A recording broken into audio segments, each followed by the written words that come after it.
বরবাদ পাইরেসির শিকার হয়েছে, যেটা আপনারা সবাই কম বেশি জানেন। এবং এটা আসলে আমার কাজ নয়, মামলাও হয়েছে।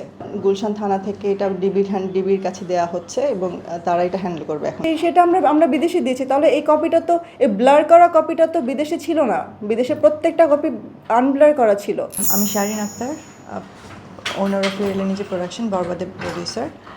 আজকে আমরা আপনাদেরকে এখানে ডেকেছি বরবাদের পাইরেসি ব্যাপারে কথা বলতে। আপনারা সবাই জানেন বরবাদ গত 31শে মার্চ রিলিজ হয়েছে বাংলাদেশে।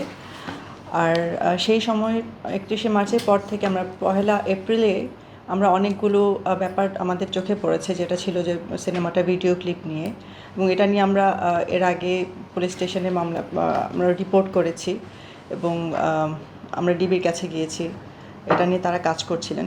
কিন্তু এরই মাঝে যেটা হলো, খুব ভালো চলছিল বরবাদ, কিন্তু তার মধ্যেই এখন আমরা পাইরেসির শিকার হয়েছি, বরবাদ পাইরেসির শিকার হয়েছে, যেটা আপনারা সবাই কম বেশি জানেন।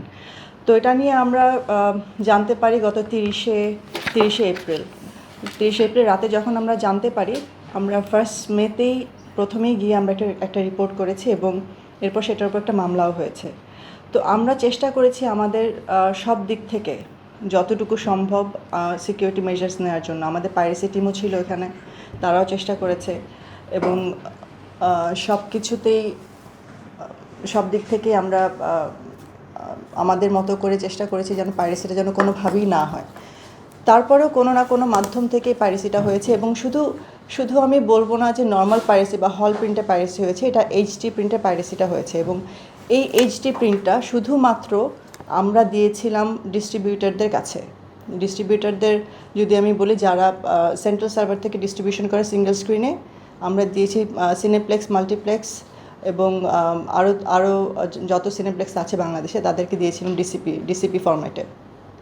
তো এখন আমাদের প্রশ্নটা হচ্ছে যে আমরা দিয়েছি যাদেরকে এইচডি প্রিন্টের অরিজিনাল কপিটা যাদেরকে দিয়েছি, আমাদের পাইরেসিটাকে সেখান থেকে হলো কি না সেটা আমরা এখন পর্যন্ত জানতে পারছি না।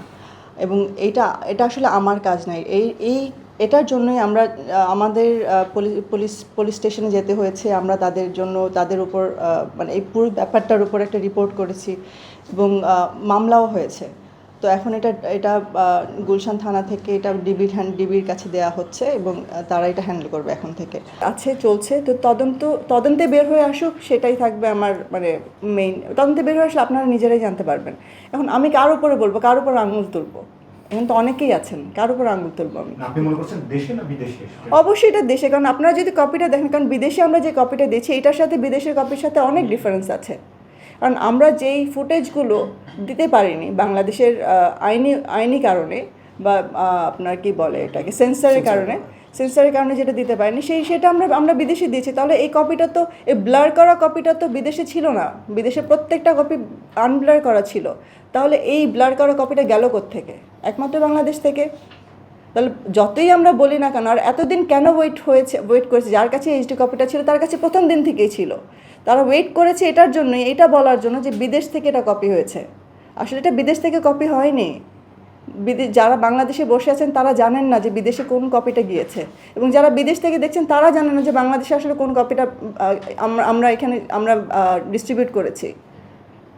তো এর জন্য আমাদের বিদেশে রিলিজ হওয়ার জন্য, ইন্টারন্যাশনাল রিলিজ হওয়া পর্যন্ত তারা অপেক্ষা করেছেন যে ইন্টারন্যাশনাল রিলিজটা হবে, কিছুদিন যাবে, তারপর তারা বলবে যে এটা ইন্টারন্যাশনাল থেকে পাইরেসি হয়েছে। আসলে ব্যাপারটা কিন্তু তা না। মামলা কি করেছেন, কাদের এরকম নাম কি? মামলা আমরা করেছি, মামলা আমরা আসলে কারোর নামে করিনি। আমরা যখন মামলাটা করি তখন আমাদেরকে প্রশ্ন করা হয় যে আমাদের এই কপিটা কার কার কাছে আছে। তো আমরা ঠিক এক্স্যাক্টলি যার কাছে আছে, বাংলাদেশে যারা ডিস্ট্রিবিউশন আছেন, আমরা তাদের নাম দিয়েই বলেছি যে আমার এখানে আছে। কারণ আমি তো জানি না কে করেছেন, এটা তো আমাকে তদন্তে বের করে আনতে হবে, তো এটা তো আমার কাজ না।